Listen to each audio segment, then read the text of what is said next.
Well, hello there, training superstars, and welcome to Chris's Training Tips.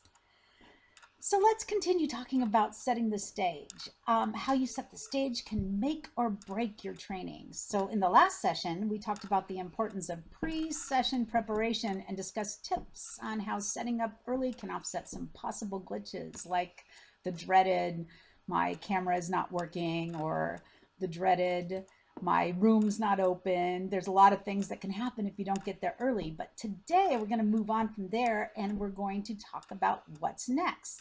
So here are my tips for today. Tip number one, it's critical to your success and the success of this program to be a STARS role model. Practice your STARS skills from beginning to end and create an environment that supports the positive behavior changes we are looking for. So when your participants arrive, acknowledge each guest with a sincere welcome. Smile, look them in the eye, give them a STARS handshake, call them by name, and add a great to meet you or glad you're here. You can also, if you don't know their name, ask them their name. So give them a really sincere welcome and be a good STARS role model. Tip number two, authenticity.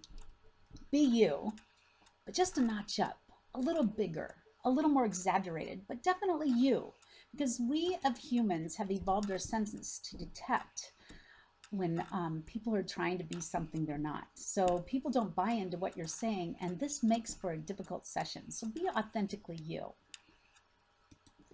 Ready for tip number three? Because here it comes. Tip number three, ground rules. Set them. Ground rules are important to establish what's acceptable and what's not. There are a few ways you can do this. Establish a set of ground rules that you will consistently use for each training, or you can ask your participants what ground rules they would like to set. When thinking about adult learning and best practices, if you connect to what adults already know and ask them for their input, you are sure to get more buy-in, and it can be fun.